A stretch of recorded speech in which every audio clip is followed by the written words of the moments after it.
Nah, ini Makan tuh apa ya?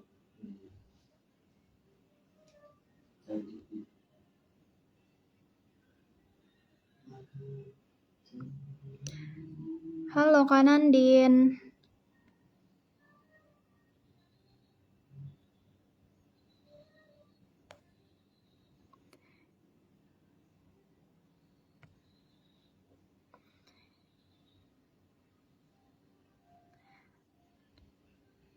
Halo, kamu Yu23. Aku udah ini ya, udah ngundang Bank Sampah Digital.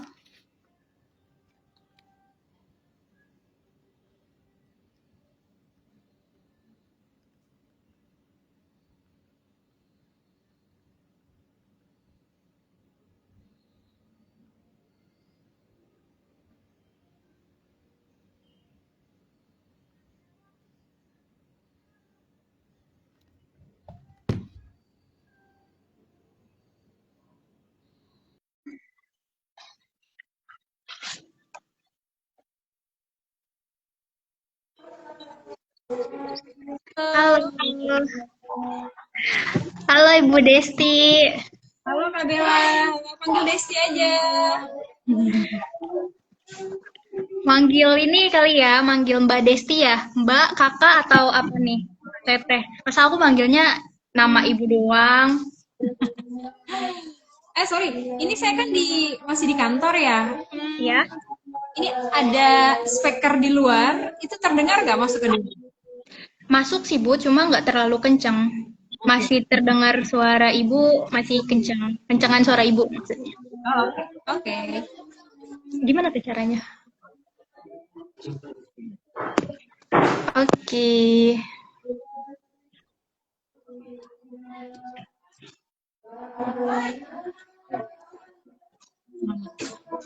Gimana?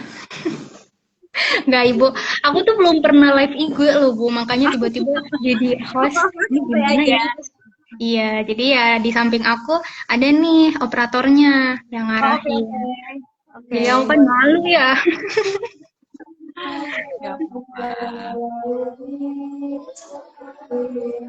Kita mulai berapa menit lagi kira-kira? Kita mulai dari jam 4 aja Bu, karena sebelumnya kan di Rondon aku yang buat juga ya, ada sambutan, cuma ternyata dari Pak Panji, ya udah nggak usah sambutan, langsung aja kita mulai diskusi, katanya santai aja, yang penting kayak ala-ala podcast bilangnya gitu. Oh ya udah, kalau itu nggak usah perlu ada formal-formal sambutan deh, kata aku. Oke. Nanti kita berakhir di sekitar jam 5 ya, 5.15 ya. Iya, itu eh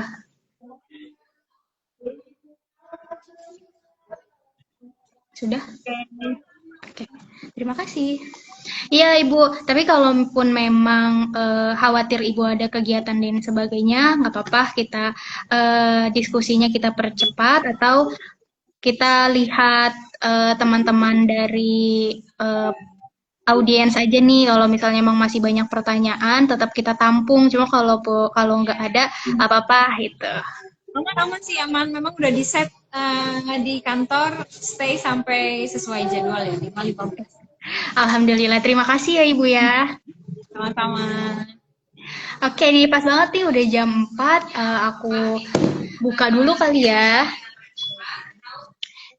Bismillahirrahmanirrahim. Assalamualaikum warahmatullahi wabarakatuh. Waalaikumsalam warahmatullahi wabarakatuh. Ya, selamat sore semuanya, teman-teman. Apa kabar? Ternyata di sini udah cukup lumayan lah ya, walaupun baru kurang lebih 3 menit aku buka, ya kan? Udah 6 orang yang join, alhamdulillah. Nah, selamat datang ya teman-teman semua. Jangan lupa juga di-share-share ke temennya biar makin banyak yang nonton karena pada hari ini narasumber kita luar biasa banget. Aku tuh sebelumnya juga nggak tahu ya, aku lupa inget loh Mbak. Maksudnya aku pernah ketemu sama Mbak atau belum? Cuma ya sekilas-kilas aku pernah dengar nama Mbak karena siapa sih yang nggak tahu Bank Sampah Digital? Ya nggak teman-teman. Iya. Nah, eh,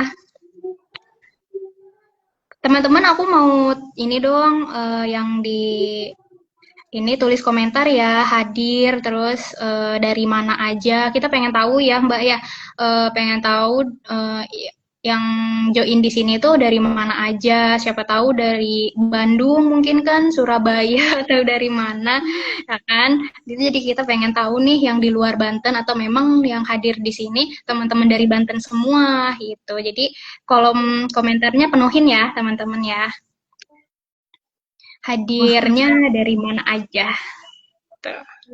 iya, terima kasih. Ya, oh iya, aku belum sempat perkenalan ya. Jadi kakak-kakak semua, termasuk Mbak Desti, perkenalkan. Nama aku Bella yang hari ini akan memandu menjadi host live di IG Patiro Banten pada sore hari ini.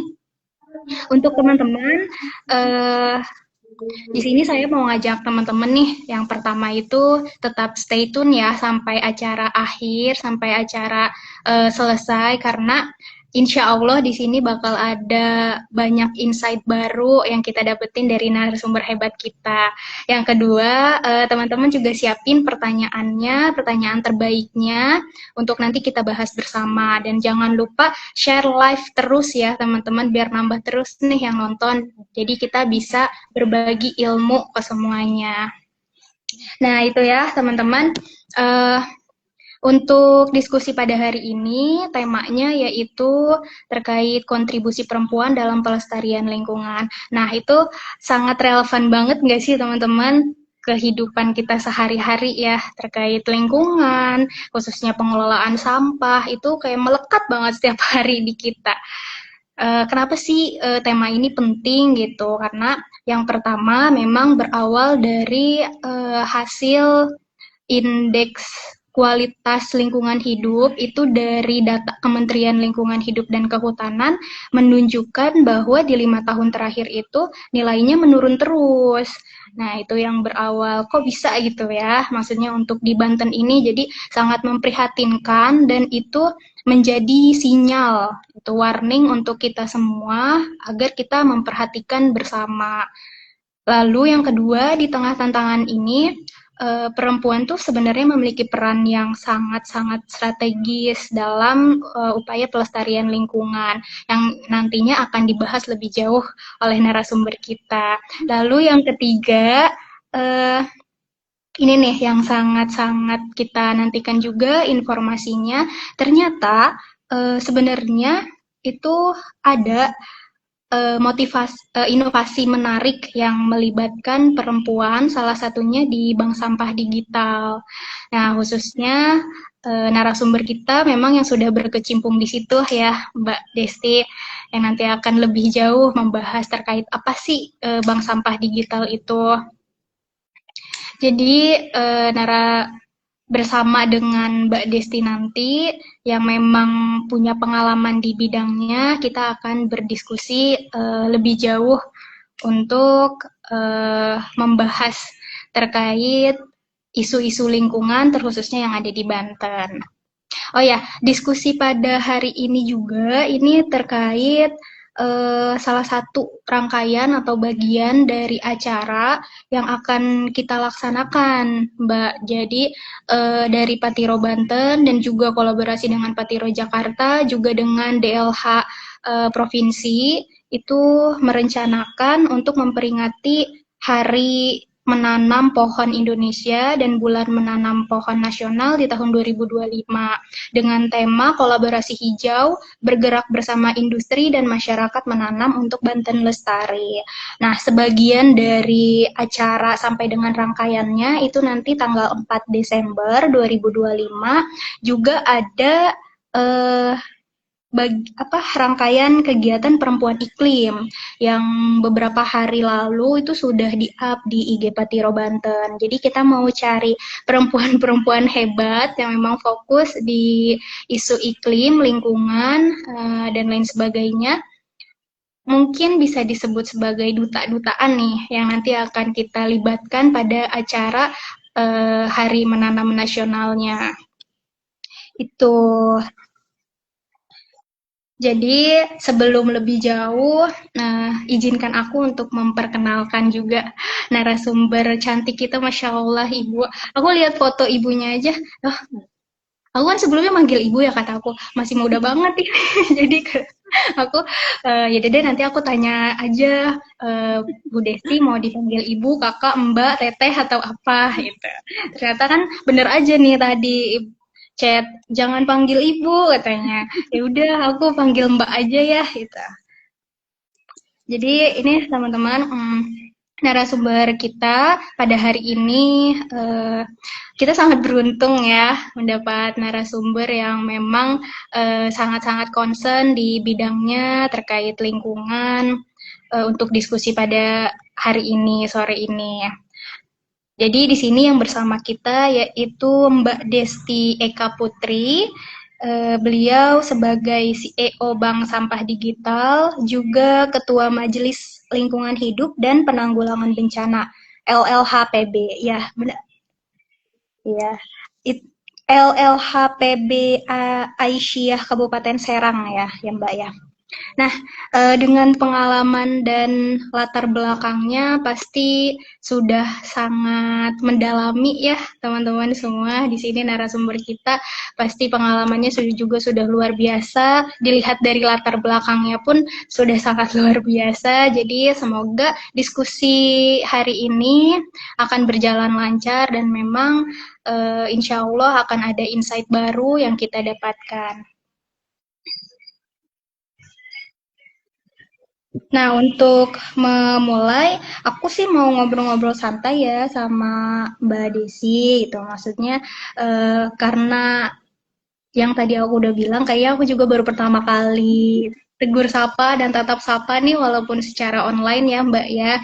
Jadi apa kabar Mbak Desi? Gimana kesibukannya hari ini? Ya, terima kasih Kak Bella dan teman-teman dari Patiro Banten yang sudah berkenan ngajakin ngobrol atau sharing katakanlah ya gitu ya, sharing-sharing sore melalui live Instagram. Saya Desti. Harapannya ini kalau tadi Mbak Kak Bella bilangnya narasumber berat banget ya kalau di, kalau di Instagram kita sifatnya sharing aja ya. Jadi mungkin akan ngobrol tentang apa sih yang sudah sedang dilakukan oleh Bank Sampah Digital selama hampir 50 tahun dalam isu lingkungan gitu ya, terutama yang digawangi oleh 98% perempuan gitu ya. Nanti juga mungkin akan ngobrol tentang sebenarnya secara representatif perempuan itu banyak nggak sih yang terlibat gitu ya di Indonesia, khususnya misalnya di Banten terkait dengan isu perubahan iklim, efisiensi energi, misalnya lingkungan dan lain sebagainya gitu. Itu ya mungkin seputar itu. Lalu nanti mungkin kita bisa ngobrol juga teman-teman mungkin yang hadir gabung di live sore kali ini sambil pulang kerja di jalan mungkin gitu ya, sambil juga bisa sharing terkait dengan mungkin rekan-rekan punya gerakan juga gitu ya yang dimotori oleh perempuan begitu. Dan tentu kami sangat menunggu sekali gitu ya gerak-gerak dari perempuan sebagai representasi dari pihak-pihak yang peduli dan tentu saja perempuan ini rentan ya karena ranahnya kita banyak di ranah-ranah domestik begitu ya. Beda dengan laki-laki mungkin yang lebih banyak di area publik, meskipun beberapa perempuan juga aktif di ranah publik, tapi harapannya perlu lebih banyak perempuan yang bergerak di bidang lingkungan khususnya ya, untuk mengawal isu tadi perubahan iklim, transisi energi, dan pengelolaan sampah. Mungkin itu highlight dari saya, Kak Bella. Iya, aku sempet tercengang nih ya Mbak, sampai itu 50 tahun seriusan Mbak BSD sudah berkecimpung. 5 tahun. Oh, 5 tahun aku 50 tahun. Ya udah aku malu banget nih 50 jadinya. tahun. Oh Iya. iya. Nah dari awal itu 5 tahun ya berarti. Aku kaget tadi, aku kira 50 tahun, makanya 50 tahun. Kalau Masya Allah. 50 tahun 5, isu lingkungannya aja baru happening kan di 2 dekade ya, iya. di 20 tahun terakhir. Jadi kalau 50 tahun belum ada Iya. isu yang Makanya aku kemudian salah denger nih kayak kata aku. Iya. iya. Oke. Aku sih penasaran ya Mbak, terkait Mbak Desi, karena memang sudah berkecimpung cukup lumayan lama juga ya, 5 tahun sebagai CEO. Nah, kira-kira gimana sih awal mula gitu keterlibatan, ketertarikan Mbak Desi sendiri dalam pelestarian lingkungan, terkhususnya di pengelolaan sampah, dan kenapa tertarik di fashion itu gitu. Di passion itu ya. Jadi Mm-mm. gini, terima kasih Kak Bella pertanyaannya. Jadi saya mau mengawali, ada riset di tahun sekitar 2022 sampai 2014 sebenarnya yang bilang bahwa di studi itu bilang bahwa riset terkait dengan perempuan yang menjadi representasi gitu ya atau terlibat dalam andil kebijakan publik terkait dengan pengelolaan lingkungan itu masih minim banget gitu. Dan ini juga dikuatkan lagi nih riset terbarunya dari PPIM UIN Jakarta tahun 2024 menyatakan bahwa isu lingkungan itu kalau ini riset nasional kepada 3.900 responden kalau tidak salah ya saat itu, dan 75% gitu ya isu lingkungan ini masih digawangi gitu ya oleh laki-laki. Sisanya begitu ya oleh perempuan. Kenapa sebenarnya ini terjadi? Kalau riset yang dilakukan juga di Amerika sebenarnya dan juga di Eropa dalam hal ini di Belanda, karena rujukannya itu lebih ke sains ya. Misalnya orang-orang yang tertarik dengan sains ya, teknologi itu adalah laki-laki. Jadi perempuan itu lebih ada di ranah yang lebih private. Jadi kalau misalnya laki-laki concern isunya di soal politik misalnya ya kan, kemudian apalagi kebijakan publik misalnya, kemudian lingkungan yang lebih besar, perempuan itu ada di posisi resah dalam konteks private. Jadi misalnya soal sirkular ekonomi, tadi ya soal sampah, lebih ke praktikalnya. Soal sampah, kemudian soal misalnya sanitasi, yang mana keresahan itu tuh dekat dengan perempuan itu sendiri. Ya, karena perempuan itu kan dekat dengan ranah-ranah domestik ya gitu. Kalau laki-laki kan lebih kepada persoalan-persoalan yang lebih umum ya, dan dia bersifatnya publik gitu. Jadi kalau pertanyaannya kapan sih resahnya gitu ya, atau kenapa misalnya kemudian tertarik terjun dalam kegiatan sirkular ekonomi gitu. Kalau tadi Kak Bella bilang bahwa latar belakang saya wow, sebenarnya enggak juga. Jadi saya ini lahir dan tumbuh bukan dari orang yang memang punya base teknik lingkungan. Jadi bukan orang murni lingkungan gitu ya. Tetapi orang biasa, perempuan biasa, seorang ibu biasa yang resah karena banyaknya sampah di sekitar rumah sebenarnya ya. Jadi diawali 2020 saat saya baru pulang dari Belanda, saya tinggal 4 tahun bersama suami saya nemenin suami saya tinggal di Belanda 4 tahun dan membawa serta anak-anak ke sana gitu. Jadi ketika pulang ke Indonesia, kami memilih untuk tinggal di sebuah kampung. Saya tinggal di daerah Ciruas ya, di Kabupaten Serang.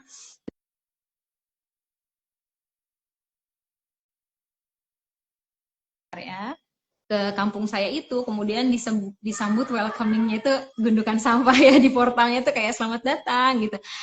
Kemudian karena 4 tahun tinggal di negara yang sistem pengelolaan sampahnya bagus banget, itu proses internalisasinya tuh terjadi ya. Jadi bagaimana kemudian sampah harus dipilah, kemudian misalnya hari Rabu dan hari Selasa dan hari Kamis harus apa sampah yang dibuang, misalnya oh Selasa saya harus buang sampah organik, oh Kamis saya harus buang sampah non organik, oh misalnya di weekend saya harus buang sampah B3. Itu kan di luar begitu ya konsepnya. Jadi dalam seminggu itu ada 3 jenis sampah yang kita harus pilah dan kita harus buang sesuai dengan jenisnya gitu. Jadi ketika pulang melihat fenomena orang buang sampah sembarangan, pusing kepala saya gitu. Jadi pusingnya lebih ke soal saya mau buang sampah. Saat itu COVID kan ya, 2020 itu kan COVID.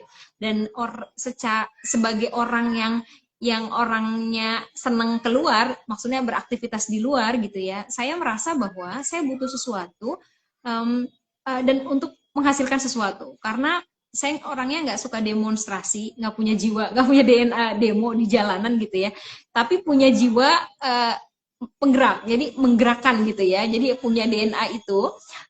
Kemudian saya berpikir untuk coba deh saya tanya Pak RT ya saat itu, Pak, saya mau tanya deh sama warga. Saat itu saya keliling ke 100 rumah warga gitu ya, kemudian 80%, artinya 80 rumah menyatakan bahwa tidak suka dengan situasi yang ada. Jadi nggak suka dengan kondisi kotor dan bau di lingkungan tempat kami tinggal. Kemudian saya bertanya lagi, kalau misalnya Bapak dan Ibu tidak suka, mau nggak dibuat sebuah gerakan ya, namanya Gemas, Gerakan Mandiri Sehat saat itu di 2020. Kemudian mereka bilang, oh itu ide yang bagus gitu, tapi gimana caranya? Karena saya tinggal di kampung, ya kita tahu bahwa masyarakat perkampungan itu kan beda sama masyarakat di komplek ya. Mereka udah terbiasa iuran sampah, dijemput sampahnya ya, bayar 20.000 itu hal yang kecil ya. Tapi kalau di kampung kan 20.000, 25.000 itu kan berat sekali untuk bisa mengeluarkan itu. Meskipun saat itu mereka bilang bahwa ini berat, mahal, tapi saya bilang bahwa Bapak sehari merokok berapa? Mereka bilang 15.000. Oh berarti Bapak bayar sampah 25.000 sebulan tuh murah karena sehari cuma 800 perak. Nah, dari situ kemudian saya mulai bergerak begitu ya, menjadi koordinator pengelola sampah di kampung saya saat itu di 2020. Kemudian mulai angkut sampah dari rumah. Kami bikin peraturan bahwa tidak boleh lagi membuang sampah ke tanah orang lain atau membakar sampah sembarangan, karena kalau dalam konteks Islam tuh ada kata zalim kan ya. Zalim itu kan artinya ketika kita menimbulkan sesuatu yang madorot untuk orang lain. Misalnya di samping rumah kita tuh ada lansia gitu ya, dan dia punya asma atau dia punya sesak napas. Lalu kita bakar sampah sembarangan, orang lain menderita, kita senang karena berpikir sampahnya hilang dari pandangan, tapi ternyata menimbulkan dampak yang lain gitu ya. Nah, dari situ saya mulai agak overthinking setiap kegiatan yang saya lakukan, kemudian saya harus berpikir keras apakah tindakan saya ini akan mempengaruhi atau berdampak buruk terhadap orang lain. Nah, itu tuh kurang lebih tuh Kak Bella. Jadi awal mulanya resah, jadi bukan orang yang punya latar belakang lingkungan ya, bukan. Jadi hanya resah, perempuan yang resah, ibu yang resah, istri yang resah itu.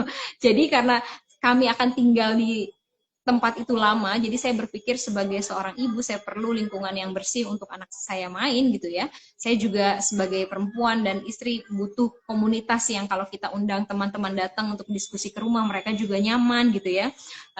Sesimpel itu sebenarnya. Jadi sebelum akhirnya bergabung dengan Bank Sampah Digital kemudian ditunjuk sebagai CEO, jadi saat itu di 2 tahun pertama 2020-2021 itu saya menginisiasi sebuah gerakan bernama Gerakan Mandiri Sehat atau GMAS saat itu ya, Gemas di Desa Pelawat di Kecamatan Ciruas ya, di sekitar situ. Lalu kemudian ketika saya berpikir, oh ini sampah nih ternyata masih ada nilainya gitu ya. Jadi ketika pulang saat itu 2020, Bank Sampah Digital baru lahir di tahun itu di 2020 dan coverage areanya masih ada di Kota Serang ya. Jadi kalau sekarang kan coverage areanya Bank Sampah Digital udah Kota Serang, Kabupaten Serang dan Kota Cilegon ya. Titiknya sudah 250 titik dan anggotanya 6.600. 98% adalah perempuan. Jadi saat itu masih sangat sederhana sekali ya Bank Sampah Digital. Jadi kami memulainya dari nol, dari membangun kesadaran, fokus di hulu, tidak fokus di hilir. Artinya kenapa fokus di hulu? Karena banyaknya perspektif di kepala kita itu kayak yang ya udah sih, gue kan udah bayar iuran sampah gitu kan ya. Ya udah kan udah ada petugas sampah. Nanti kan petugas sampah jemput, ngapain juga harus pilah gitu ya. Padahal persoalannya adalah ketika nggak dipilah, TPA-nya tuh menggunung ya, TPA-nya tuh penuh. Dan Kabupaten Serang kan memang nggak punya TPA ya. Jadi semenjak lahir Kota Serang, kemudian TPA-nya ya, Cilowongnya secara geografis masuk ke Kota Serang, maka Kabupaten Serang murni nggak punya TPA. Dan sampahnya harus traveling kan, ke Cibagendung, ke Cilegon, lalu ditolak, kemudian pindah ke Pandeglang, setelah Pandeglang pindah ke Lebak, sampahnya jauh banget travelingnya kan gitu. Jadi saat itu kami berpikir, yaudah kita maksudnya teman-teman di Bank Sampah Digital tuh bikin gerakan yang fokus ke masyarakat akar rumput. Misinya tuh 3, jadi 1 pelestarian lingkungan sebagai nilai jariah, 2 pemberdayaan masyarakat sebagai nilai kekeluargaan gitu ya. Kalau dalam konteks religiusitas atau konteks nilai-nilai Islam itu lebih ke hablum minan nas gitu ya. Terus yang ketiga tuh peningkatan ekonomi sebagai resiliensi sebenarnya. Lagi COVID, banyak suami yang di PHK, banyak suami yang dirumahkan, tapi kan perempuan harus ambil peran. Anak tetap harus jajan, dapur harus tetap ngebul kan gitu ya bahasanya. Jadi apa ya yang kemudian Bank Sampah Digital bisa lakukan untuk perempuan-perempuan tanpa harus pergi ninggalin anak-anak di rumah gitu.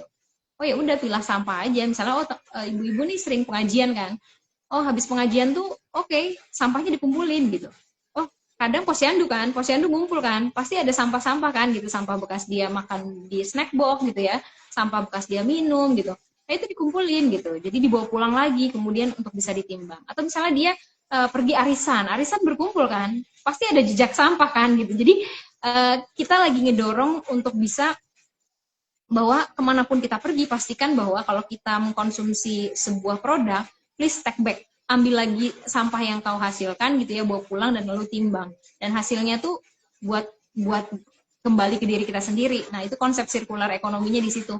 Jadi kalau kita belanja misalnya ke minimarket, terus kita nggak bisa pastikan bahwa itu bisa terdaur ulang gitu ya, ya udah dikumpulin, kemudian nanti kan bisa ditabung ke bank sampah, supaya tadi kegiatan sirkular ekonominya berjalan. Dulu tuh kami sebenarnya agak aneh tuh maksudnya COVID, tapi kok bank sampah digital tuh tetap bertahan ya. Kita kalau bisa dibilang startup, kita mungkin wirausaha sosial yang lumayan stabil ya, meskipun sempat dihajar COVID, kita tetap berjalan. Kuncinya ada di ketahanan dan keberlanjutannya. Jadi kita tuh berarti menjawab tantangan di mana memang dibutuhkan oleh masyarakat saat itu, yaitu apa? Peningkatan ekonomi, jadi tambahan nilai rupiah dari sampah yang dipilah dari rumah. Itu sih Kak Bella. Oke, Ibu luar biasa banget. Nah, aku Ibu lagi nih Mbak, padahal kan Mbak Desti nggak mau dipanggil Ibu ya. Iya nih, karena aku ngerasa ini ya, sangat keibuan loh. Apa sih aku ini? Karena untuk lebih ke sopan mungkin ya, tapi nggak apa-apa, aku coba untuk biar lebih deket, aku panggilnya Mbak. Cuma kalau misalnya aku kepleset lagi Ibu, nggak apa-apa ya Bu, ya maaf. Kalau Kak Bella lebih nyaman manggil Ibu, toh kita juga perempuan kan, panggilan Ibu itu panggilan untuk perempuan. Benar.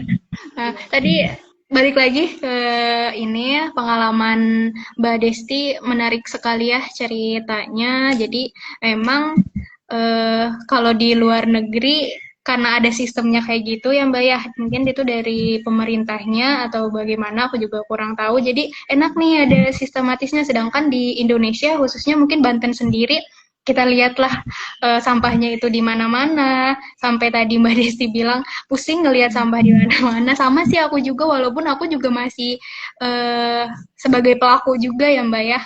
Aku kadang, aduh, aku buang sampah nih, terus ada yang ngingetin jangan buang sampah sembarangan. Akhirnya aku kantongin. Kadang kan kita, aku ya khususnya sering berpergian itu lewat naik kereta, naik bis gitu. Jadi kalau misalnya makan permen apa segala macem, kadang tuh suka ini tuh gatel aja nih tangan nih Mbak gitu, kayak pengen buang-buang aja kayak gitu. Terus sekarang sih memang sudah ingat ya gitu. Jadi untuk teman-teman juga jangan kayak aku gitu. Tapi aku juga mengingatkan diri aku sendiri untuk udah masukin ke tas aja dulu, nanti di rumah baru dibuang sampahnya.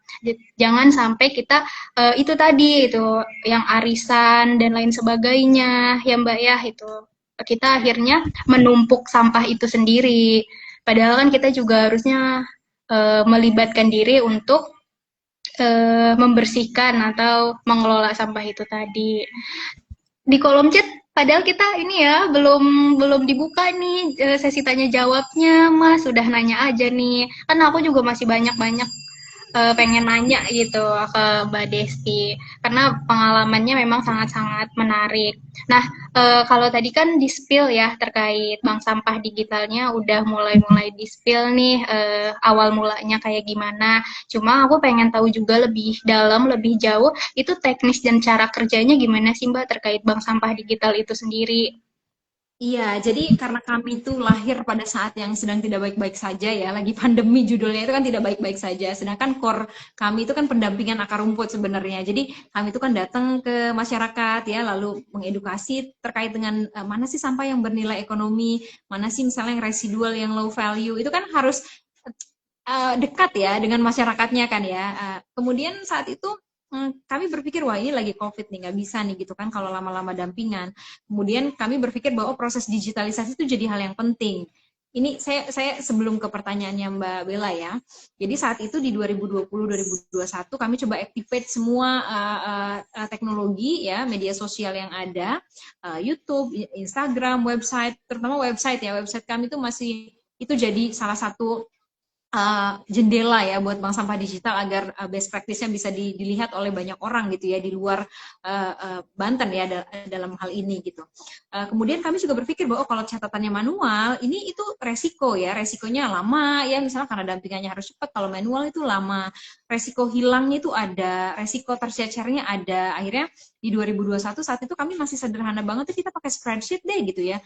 Jadi pendamping tuh kita bekalin saat itu tuh handphone operasional gitu ya, yang ada kuotanya, supaya kantor bisa ngecek saat pendamping dampingan ke titik-titik unit kami, datanya ketarik hari itu juga, konversinya kelihatan ya sama orang kantor sama kami, dan traction-nya tuh ada gitu ya. Jadi oh dalam sehari misalnya ini kita ada di satu titik A misalnya ya, sampah volumenya sekian, terus monetize-nya sekian gitu ya, itu bisa langsung kelihatan di hari itu.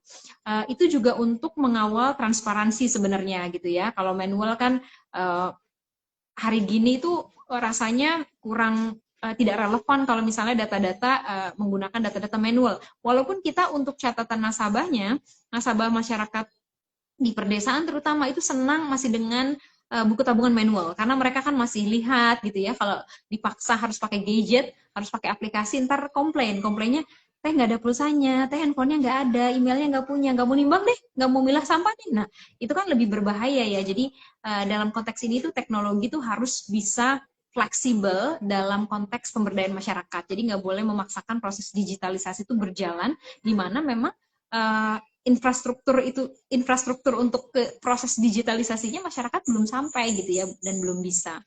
Jadi itu. Kemudian apa sih langkah-langkah yang kemudian dilakukan oleh Bank Sampah Digital untuk membuka titik-titik unit bank sampah? Jadi biasanya ada dua mekanisme. Pertama, kalau mekanismenya adalah mekanisme umum ya, reguler, itu biasanya Bank Sampah Digital di request, jadi diminta chat ke admin gitu ya, untuk ada sosialisasi ke kampung A, kampung B, atau instansi A, B, C gitu ya, atau misalnya Horeca, hotel, restoran, kafe gitu, untuk Mbak kita pengen dong diactivate bank sampahnya. Pasti kita akan datang untuk jadwalin dulu. Jadi untuk edukasi sosialisasi itu akan dijadwalkan. Dalam sebulan tuh biasanya kita ada 4 sampai dengan 5 kali sosialisasi. Jadi nggak bisa ketika orang request tuh kita langsung buka. Nggak ada ceritanya kayak gitu. Jadi harus ada sosialisasi edukasi ya, minimum 20 orang. Kenapa harus ada batas minimum? Karena kan kita nggak ada jasa transportasi, artinya nggak ada jasa kita minta bayaran gitu ya ke titik unit untuk bayar, kita nggak ada. Jadi semuanya itu gratis. Jadi oleh karenanya kita kan butuh assessment. Nanti ketika udah di-assess, oh oke nih kita bisa nimbang misalnya bulan depan.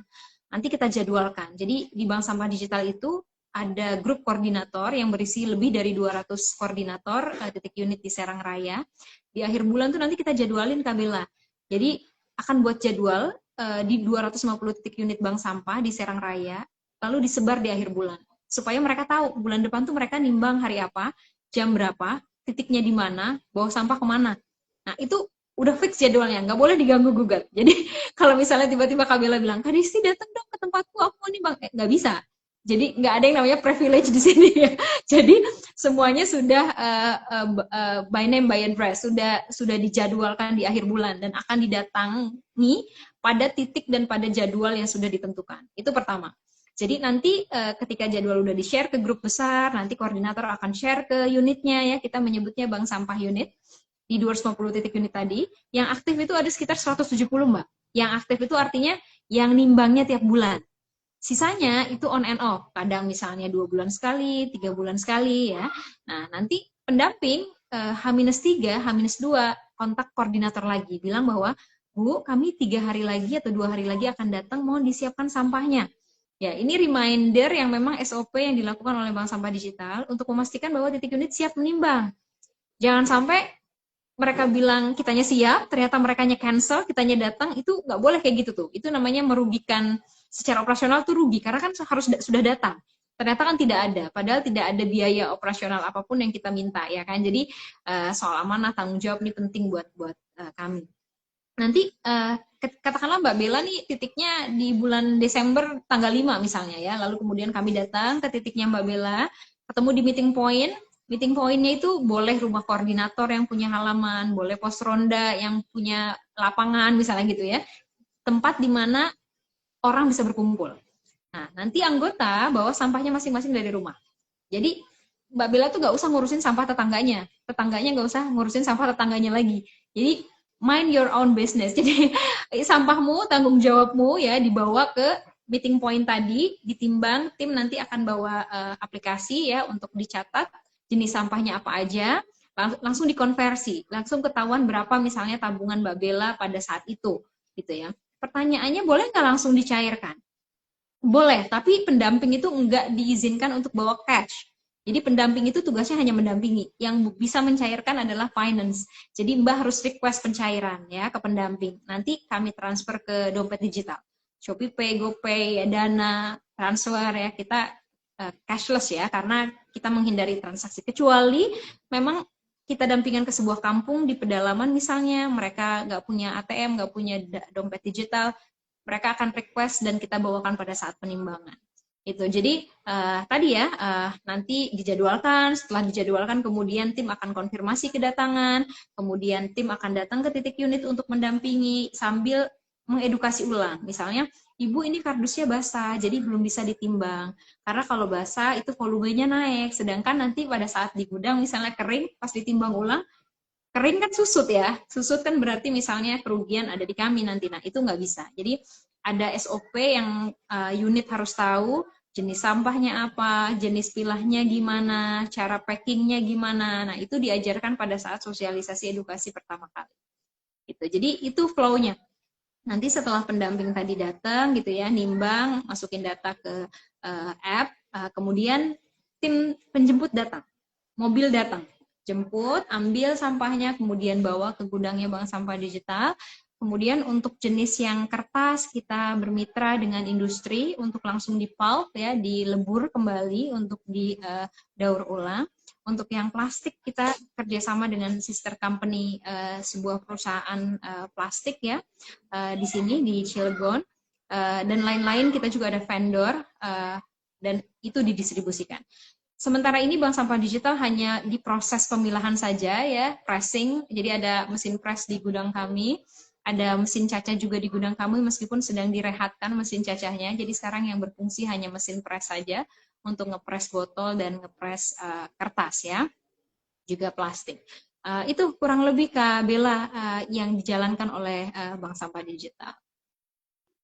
Nah, oke Mbak, ternyata seperti itu ya. Berarti sebenarnya aku dari tadi juga udah bacain kolom-kolom nih, cuma emang aku pun tertarik gitu kalau misalnya aku sendiri yang mengumpulkan, apakah bisa ataukah memang harus ada orang-orang sekitar yang akhirnya kita harus satu kampung gitu, Mbak, atau gimana? Atau aku yang cuma sendiri tapi tetap bisa diambil, gimana, Ya, Mbak? kalau untuk mau dijemput itu nggak bisa kalau sendiri.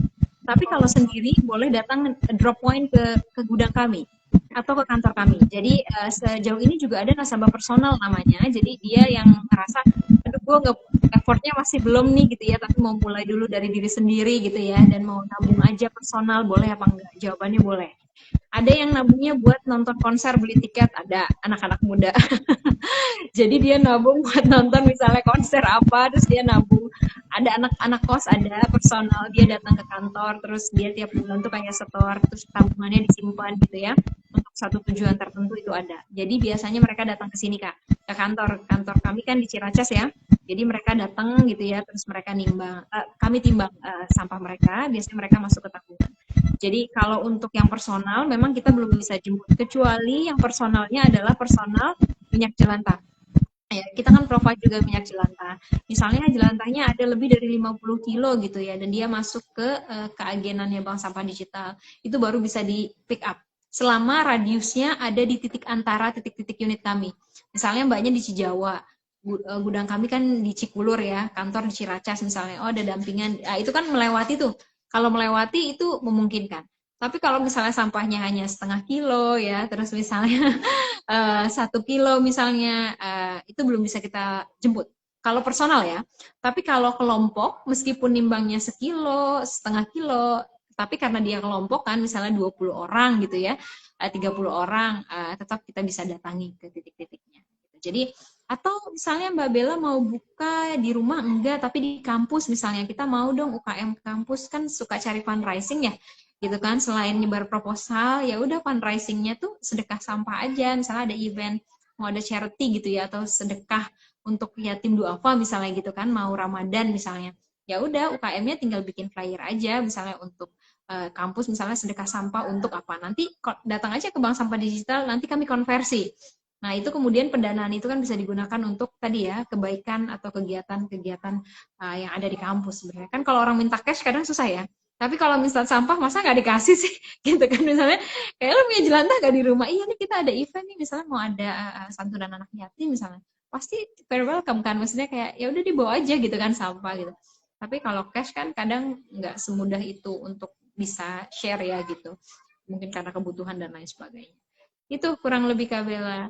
Nah, iya itu. Jadi kakak-kakak yang nonton di sini ya, khususnya kalau misalnya ada teman-teman mahasiswa, kayaknya kita jangan bingung-bingung lagi, khususnya di Kota Serang ya Mbak ya, kalau misalnya kantornya di Ciracas, kita kumpulin aja, nanti kita bareng-bareng, kita geruduk kantornya BSD, Bank Sampah Digital, kita mencoba untuk mulai dari sekarang ya Mbak ya, karena lagi-lagi pengalaman aku pribadi pun eh, karena informasi ini nih yang tidak tersampaikan ke aku, jadi akhirnya udah aku pilah, udah aku pisahin, tapi tetap aja ujung-ujungnya disatuin, dibuang sampahnya. Kan jadi walaupun di area kosan ada ini ya, ada yang ngangkutin sampah itu karena memang itu tadi berbayar setiap bulannya. Gitu. Coba kalau misalnya ini kan kita udah tahu nih, ternyata ada loh gitu. Kita coba untuk memulai kembali atau memulai untuk kita DM, maksudnya kita datangi dari sampah digital ini, kita coba untuk lebih baik lagi sebagai perempuan pengelolaan sampahnya.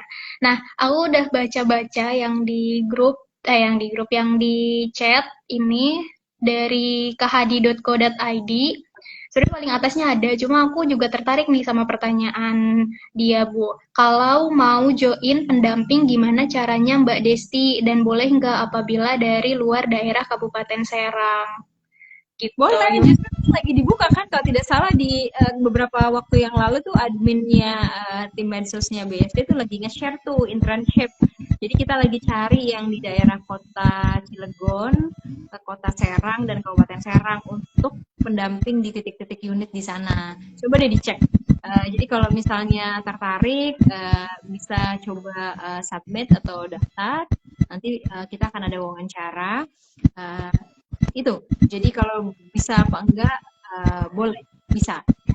Nah, gitu ya Kak Hadi. Kayaknya aku juga mau coba-coba nih nanti setelah ini aku cari informasi. Karena yang masuk di bank sampah digital itu kita timnya 10. Timnya 10 ya. 6 diantaranya anak-anak muda, masuk dari semester 2. Ada yang mulai voluntary, ada yang mulai yang unpaid internship, ada yang paid internship, ada yang part time, ada yang full time, macam-macam di bank sampah digital itu. Yang sekarang yang bertahan itu ada pendamping kami, Mas Haris dan Mas Bukhari. Mas Haris itu masuk dari semester 4 kalau tidak salah. Sekarang sudah lulus kuliah dan masih bertahan di di bank sampah digital. Karena memang kita anak-anak muda semua, Mbak. Mungkin 95% itu anak-anak muda di bawah 30 tahun. Mungkin yang paling tua saya mungkin. Selebihnya anak-anak muda. Mungkin yang agak sudah berumur itu ada tim gudang, tapi tim gudang masih di bawah 40 tahun kok, artinya 35 tahunan lah ya, dan selebihnya pendamping itu muda-muda semua, yang masih energetik. Oke, makasih infonya Mbak Desti. Itu juga informasi untuk Kak Hadi ya dan teman-teman lain. Untuk teman-teman lain juga boleh kalau misalnya memang ada pertanyaan diketik aja, walaupun memang belum ada sesi tanya jawab, nanti tetap aku bacain kalau misal masih ada waktu ya. Nah, ini Mas Hadi juga kayaknya tanya gimana cara mengawalinya untuk menyadarkan pentingnya membuang sampah yang benar, memilah jenis sampah. Di kampung mah orang buang sampah main buang aja. Kak Hadi, percayalah, sebelum saya juga akhirnya hijrah, berat ya. Saya juga pelaku ya. Jadi saya ini lahir di Pontang. Pontang itu Serang Utara ya. yang biasa orang ngebak di kali. Saya tuh dulu ngebak di kali juga ya, tapi saya tidak jadi orang yang buang sampah di sana sebenarnya. Tapi orang yang memang mandi di kali, terus sambil mandi tuh kemudian ada sampah lewat gitu ya. Kemudian ada macam-macam yang lewat gitu ya. Jadi